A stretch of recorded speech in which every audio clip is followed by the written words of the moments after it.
welcome back. And we're moving into our second conversation for today as we talk about World Intellectual Property Day. We're joined at this time by a representative of BELIPO, the Deputy Registrar.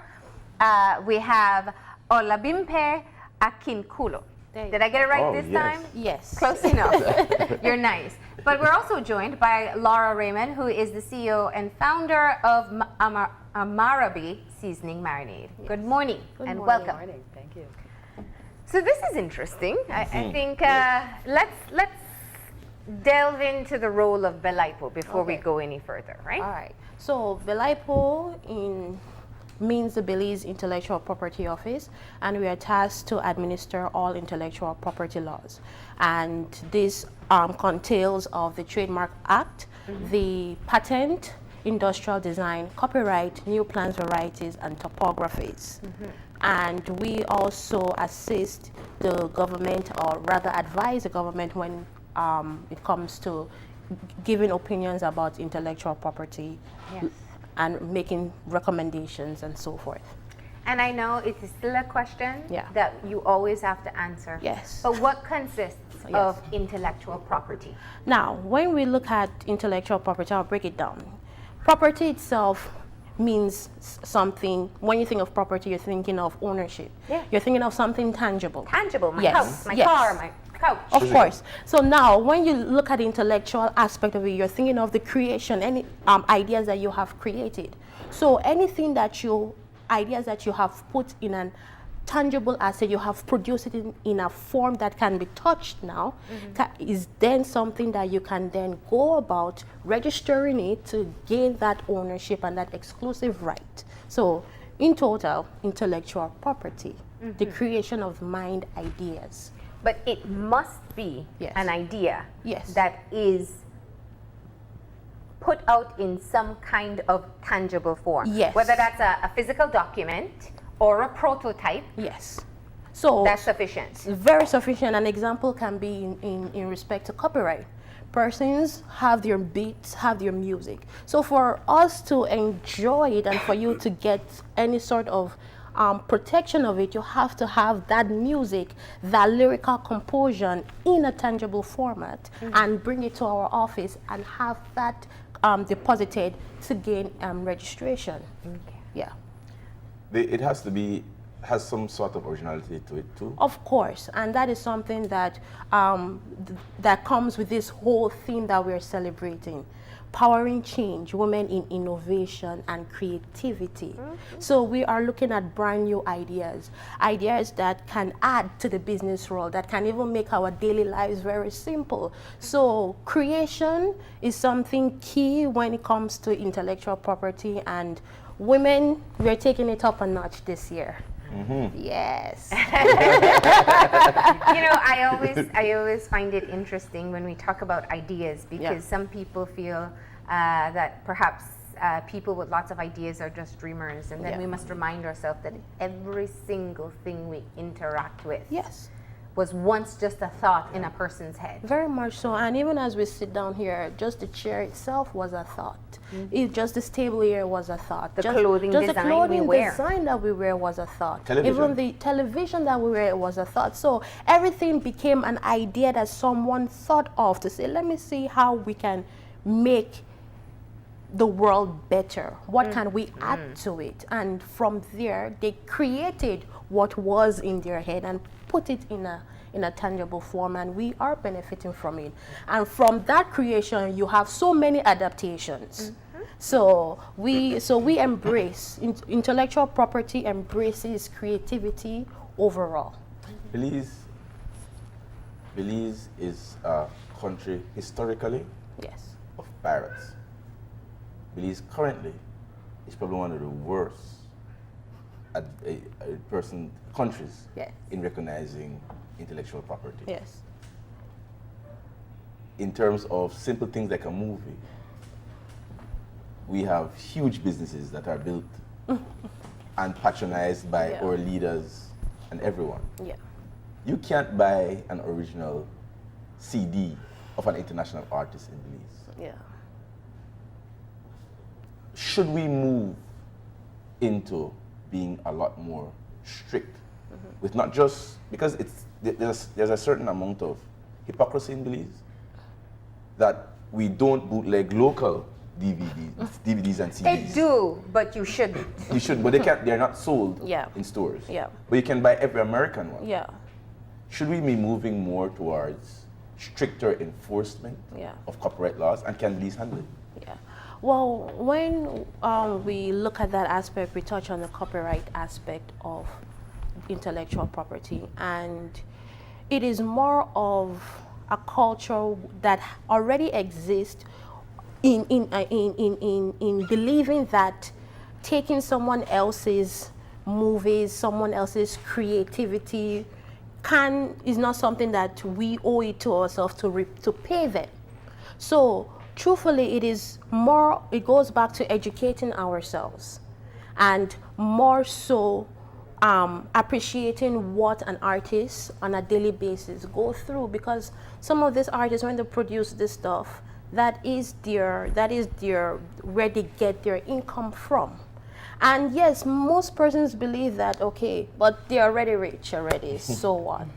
We still have to respect it at the end of the day. But I also think a very large part of it has been that we feel that as Belizeans, we can fly under the radar. You know, in the US, if you don't purchase a VPN, you won't do anything illegal online, because they'll break down your doors.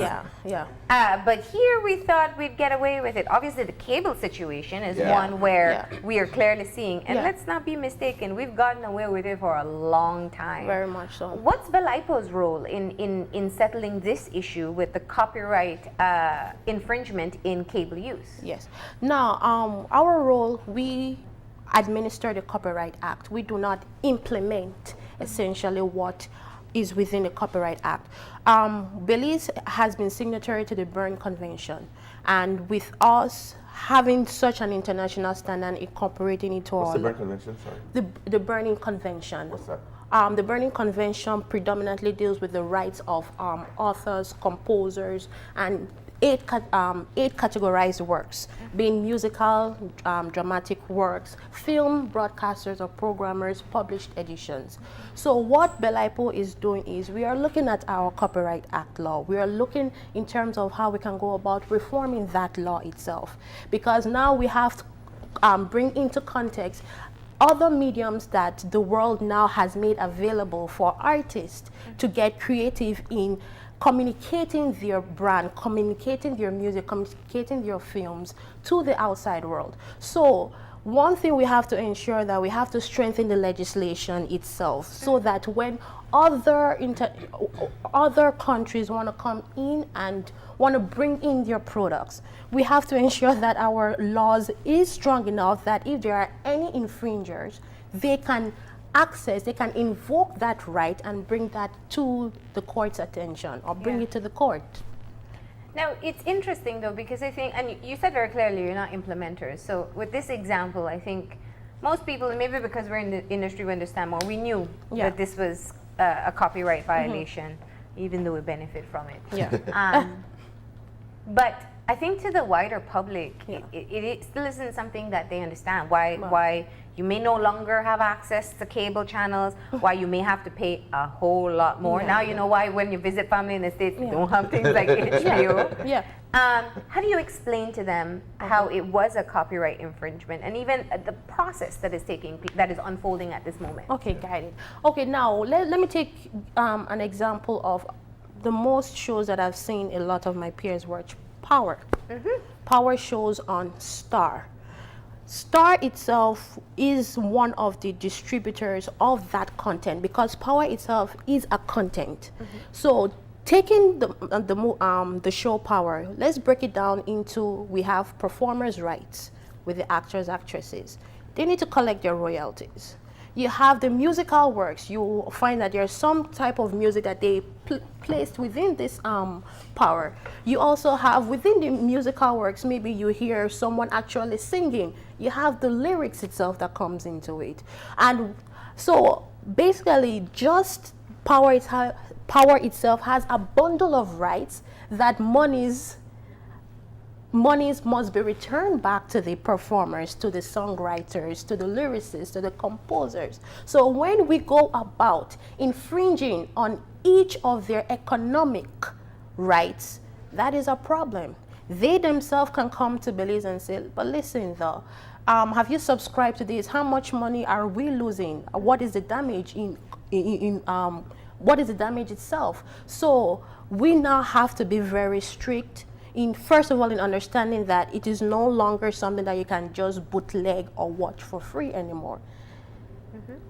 Because if you were in a country that complied, yes, you would have to pay for subscription to Stars, and Stars would ensure that part of what you are paying in your subscription goes back to the producers of the content. Exactly. And that's how the financial gains are made. Exactly. While in Belize, we don't pay for subscription. Well, we personally don't pay. the cable association would be the best person to answer that question. But again, it boils down to the content. We are having the free enjoyment of sitting down in our TV and watching these shows.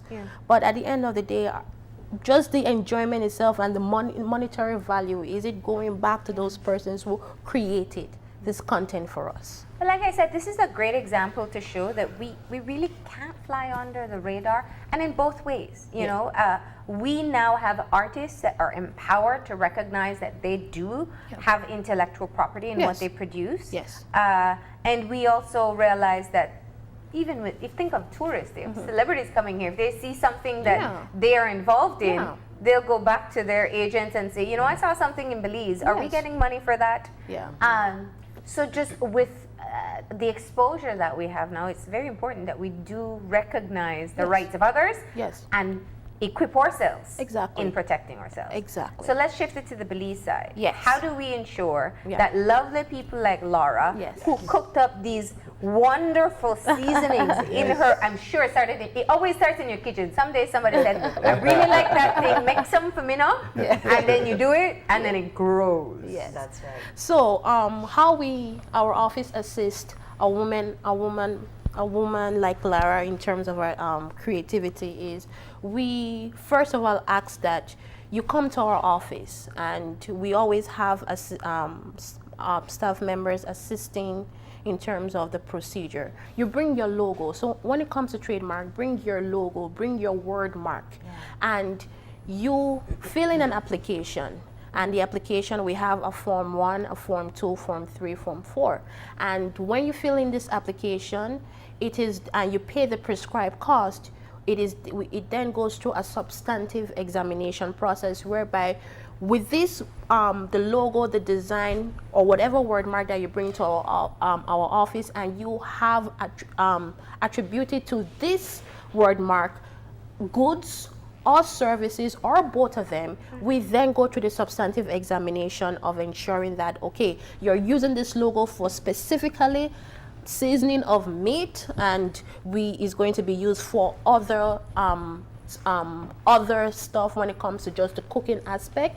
And from there, and also in the process of our substantive examination, we also ensure that no one else has this name. So that is why we encourage, before you bring your application, do a search first to see that no one has it. And if you have something that is so similar, we discourage that, so that there will be no sort of confusion. And when I say similar in that it is similar to the goods or the services, that is not something that is grounds of refusal in and of itself. So from that process of substantive examination, and we see that everything is good, we then issue you a grant of registration, which has the you have the exclusive right of having this product, selling it, exploiting it, licensing it, assigning it for 10 years. And after 10 years, you want to continue the life of still protecting it, you come in and you also submit your application for renewal. And trademark is unlimited, 10 years after its expiration, and you can always renew it. Now, Laura, you know, I want to hear the story, obviously, of how you moved into production. Because there are many people who do things in the kitchen. They're so talented, they're so innovative, but they don't make the jump into marketing and trademarking and all these things. Well, you have to be, first of all, bold, right? Fearless. I like that. Passionate about what you want to do. Then you need to get the assessment, the mentorship. In my case, I was assessed by SBDC, an arm of Beltrade. And all of this started right there. I took the product, right, in its prototype form. And they started guiding me, well, if you want to make this an official business, this is what you have to do. The first thing was that trademarking. So, I mean, I didn't know anything about it. I love that. Yes, there is. I love that she said the first thing she did was trademark. Yes, because that is something very important. I mean, that's your protection. Yeah. So that is where it all started. They advised me, you have it, get your brand design, your logo, take it to BELIPO, and especially, I mean, if you're just doing a small scale business, maybe it's not that urgent, but we had a desire of putting the product, commercializing the product, putting it in the stores.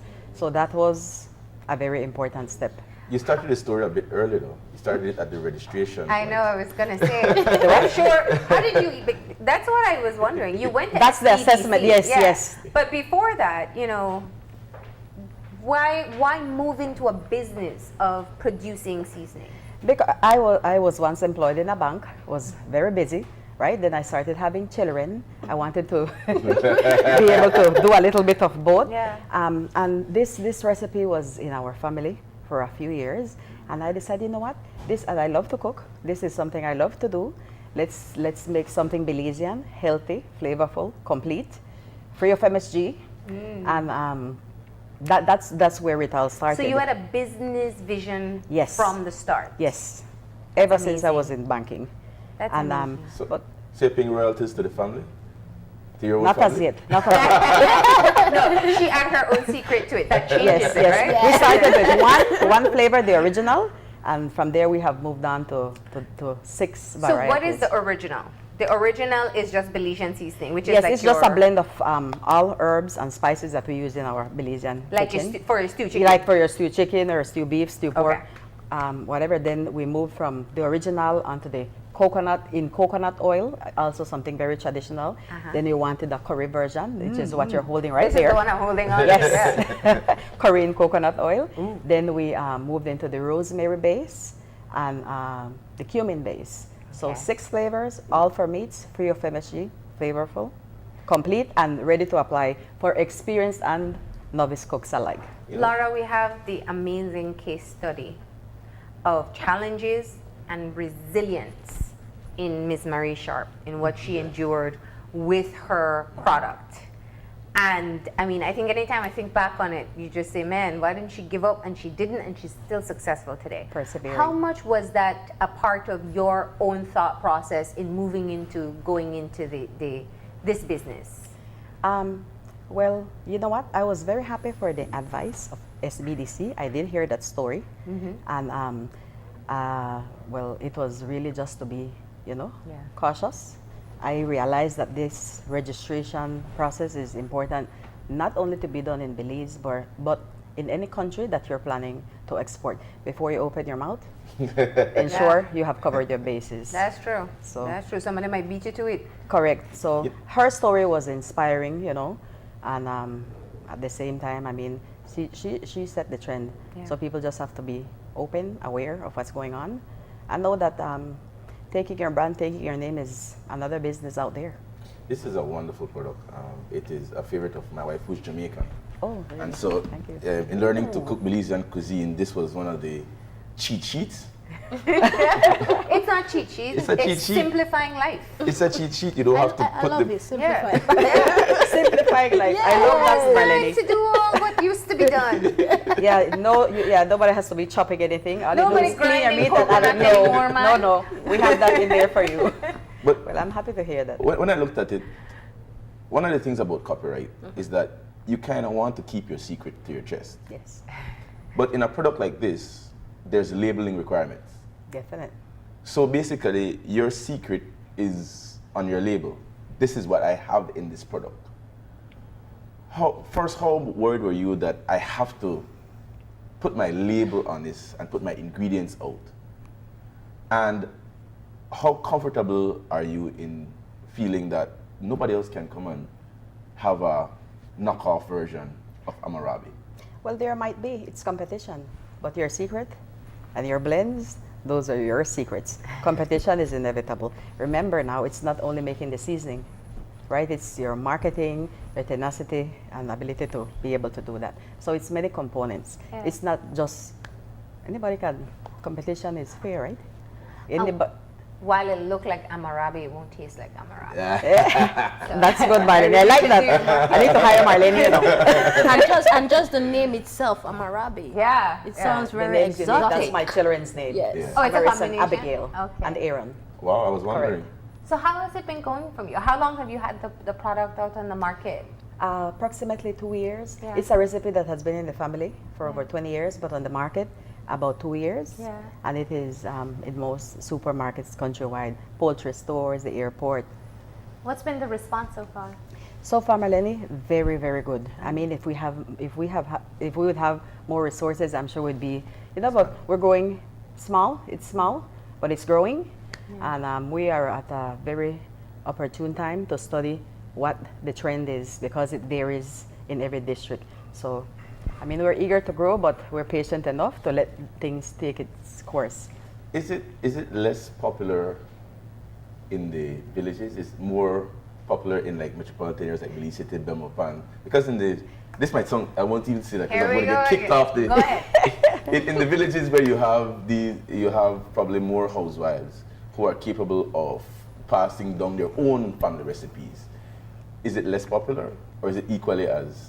Well, not because of the family recipes, sometimes because of access, in the villages. Okay. Yeah. Because it's a major supermarket. Correct.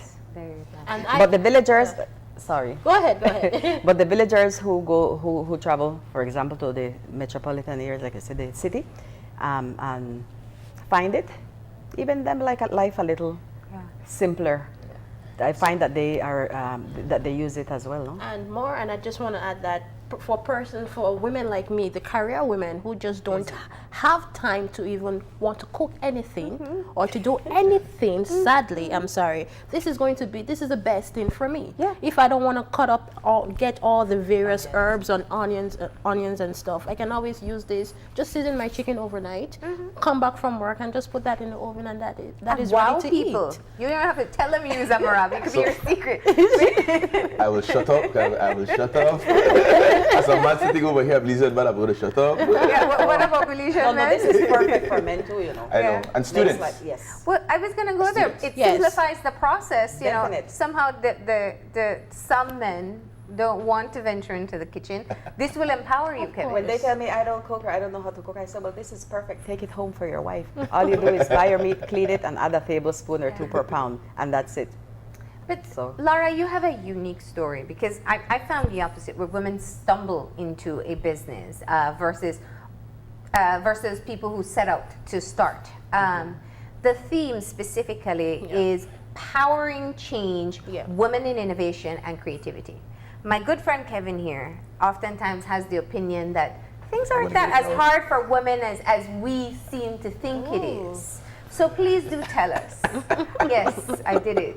Please do tell us, what are the unique challenges to being a woman moving into a business career, into creating your own business? Well, first and foremost, women. I mean, we have many roles, but one of our primary roles is caregivers in the home. Yeah. So it is very challenging to be spending your time doing your business and at the same time ensuring the food is cooked, the house is clean, everyone in the home is taken care of. But with the support, Kevin, all those challenges can be overcome. Get me a schooling over here. I'll take it. Well, it's a tip. It's a tip. But yeah, so those are some of the challenges. I mean, it is challenging to have to wake up at 5, start to deal with the kids, getting them ready to go to school, come back home, nourish yourself, ensure that everything is in order, and go right into the order of the day, which is business. And what about negotiating in getting your product in the stores, getting the sales point that you want, getting it into the airport, which can be a challenge for some people. Tell us about what, it has been challenging, Marlene, to a certain extent, especially with grocers that are not Belizeans. you know. And but speaking about the Chinese and the Indian. Yes, especially with the She said generally non-Belizean. Yeah, Oh, no. yeah. I mean, it's a lot of explanation, but you know, with insistence, sometimes you knock on the door, they will tell you no, and you have to have thick skin. You will hear no, but no is not an option. You hear no for the first time, you go back. We have had to tell them, you know what, take the product. We're going to do a promotion right away. So they're buying it now, and right away, I'm setting up our electric skillet, firing up things and doing the demonstrations right on spot, and at the same time selling their product. So you have to be able to, you know, do that. Marlene started this, so I have to finish it. Okay. In defense of yourself, go ahead. Well, a good product is a good product. Whether or not Marie Sharp, for example, people will buy it and nobody will say this was created by a woman. Nobody will buy something if it's not good and say it was created by a man, so I'll buy it. Yeah. If one were to argue that gender is one area where, ideas is one area where gender is completely unimportant, what would be your response? That gender what, sorry? Gender, when you have a good idea is gender neutral. It doesn't matter if I'm a man, if I'm a child, and we've had the young man who's autistic come with a, it doesn't matter who you are. Ideas are gender neutral. Correct. Would you agree with that? Yes. Yes. There's opportunity for everyone. Yeah. And so then would you say that the specific focus on women in intellectual property is sort of just pandering to a political sensitivity? Okay, I wouldn't necessarily call gearing towards that. I think for me is we are shining light on women, because you have to understand that women, I'm sorry, but we take on a lot more role, and we are diverse in what we do. Just like how Miss Lara, she worked in a bank, gave that up to create this. So I always say that if you give a woman something raw, they would change it and make it something brand new for you to use, for anyone to use. Men, I give you guys, men, I give you your opportune time, and we are going to celebrate you. Definitely when the time comes. But women, celebrated throughout all the years. We are just getting a little spotlight. So that's fair enough. That's fair enough. So yeah. You know, let me push this a bit further, because one, it's a global theme. Yes. Right? Not by Belize. Yes. One we will safely assume is evidence driven. And while I will completely agree, there is no gender specificity. Yes. To where ideas can come from. Yes. There are challenges. Negotiation, and that's why I asked about negotiation, because businesses often seem as a man's world. You know, decisions are made at the bar or out playing basketball versus in an actual meeting. Yeah. So there seems to be some need to be able to encourage women to adapt the role. Now, they'll have to negotiate in traditional scenes and not in the boys' club. Yeah. Correct. Talk to us from a global perspective, why this was seen to be a priority for this year. Well, first of all, the team itself came from the World Intellectual Property Organization, and it is safe to say that last month, which was in March, we celebrated International Women's Day. Yeah. So it's 2 months already out of the 5 months. We love it. We love it. So it is safe to say that, you know, WIPO said, you know what, let us start let's start this month. Let's use April, our day, to look at women overall. And one thing that I can also say is that from the World Intellectual Property, we want to encourage women to take up positions that are uniquely for a man's world. Yeah.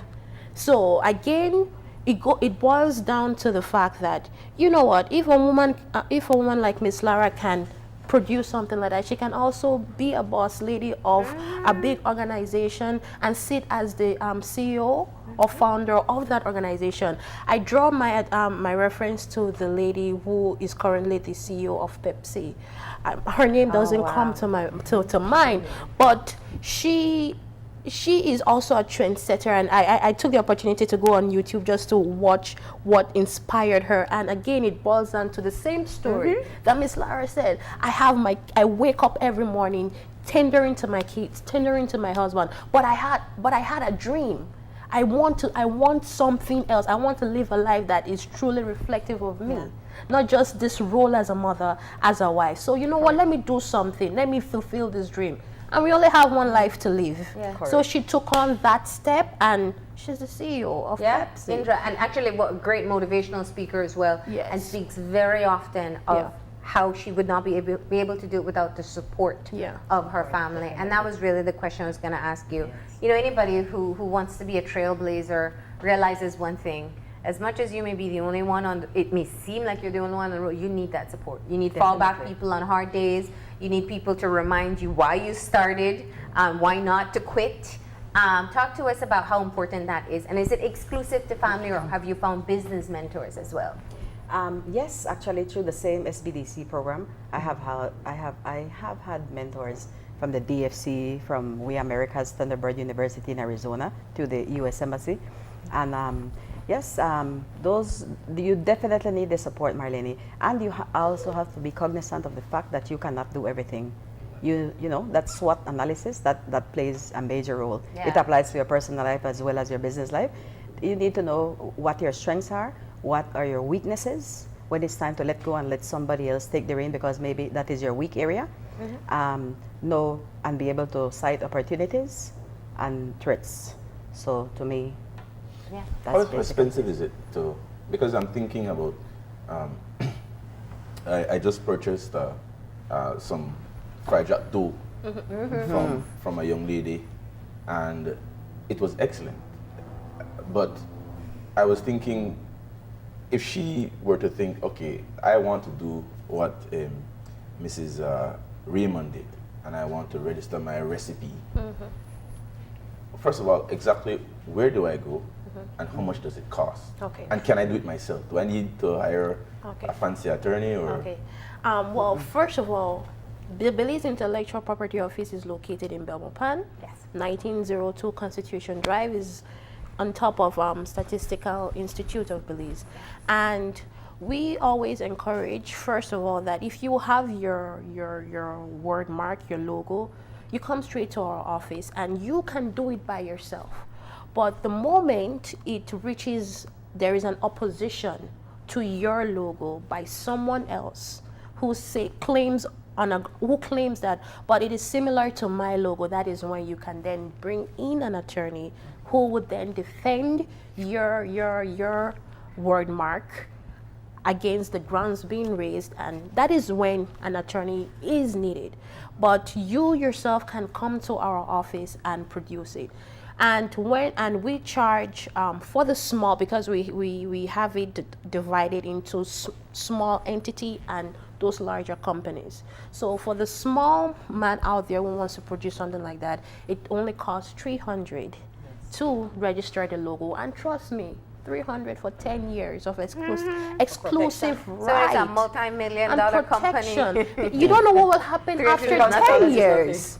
You don't know what will happen after 10 years. Maybe you then become this big global organization. So one thing, we assist in any way possible. When you do come in, we sit down with you. We ask, okay, what is it that you want to do?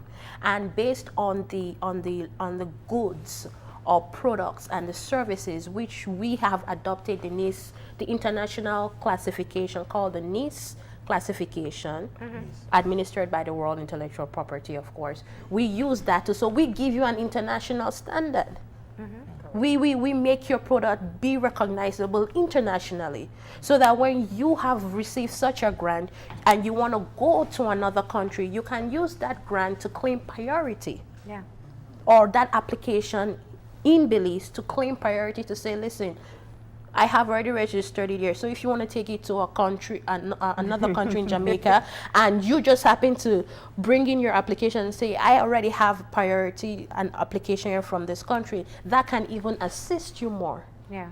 So again, it is territorial when it comes to registration. So we always let people know that if you want to take it on an international scale, this is where the World Intellectual Property Organization has assisted persons like that by using a system called the Madrid system, whereby you can go on to their website and lodge in your logo, and you can designate the countries that you want to have your product being exported. And from that moment, it goes through a national phase where each country now will have to look at the logo and everything, and from there you get an international registration through the designated country and through that system in place. So what do you say to Belizeans who are venturing into starting up their own business as a closing point? Yeah. Why it is important to go into BELIPO's office and ensure that their intellectual property is protected? One, so that no one takes that away from you. Yeah. Two, you can exploit it in the way that you want to. You can license it. You can use that as a form of bargaining with competitors. You can even will your product. You can place it in a will. So essentially, there is so many economic rights that you have when you have this name attached to you. And it's something that also identifies you too as a woman. Yeah. She's a boss lady. She produced she produced Amarabi. Yeah. It gets no better. Yeah. Yes. And lastly, where can we get our own taste of Amarabi Belizean seasoning? Okay, Marlene, it is countrywide in the main supermarkets in Belize City, in Belmopan, in Santa Elena, Benque Viejo, Orange Walk, San Pedro, Placencia, Independence. Those are Kikoker. Yes, pardon? Punta Gorda. In Punta Gorda, yes. Three-star quality. That's the only place. You have not missed anywhere. Well, You also we've been said working. the airport. And the airport and the gift shops, such as Travelers. We have many tourists picking up that same size, the 8-ounce size, because it's easy to take back. Have you reached the international market as yet? No, not as yet. Soon though. But you're working on it? I really hope so. Yes. Yeah. I'm trying. I'm rooting for you. Thank you. Well, And this weekend, Marlene, we're going to be at the Agriculture and Trade Show. Yes. We're going to be working with the Belize Marketing and Development Corporation, BMDC. So will you have your electric skillet out there? Yes, we will. We will. That's what We will have need something to for know, right? everyone. We're going to be out there. And people need fuel to walk the ground. correct. So come and check us out. And Yeah. I just want to say thanks to all Belizeans for supporting Belizean products. Thank you so much And for for the coming invitation. in. Congratulations. We only expect to see bigger things from Amarabi sauce. And thank you as well for coming in and reminding us. Because we all have intellectual property. It's just moving to the point of getting it covered. Of course. Thank you for having me. We're going to go ahead and take a break. When we come back, we'll be joined by the Belize Association of the Medical Laboratory Professionals. So stay tuned.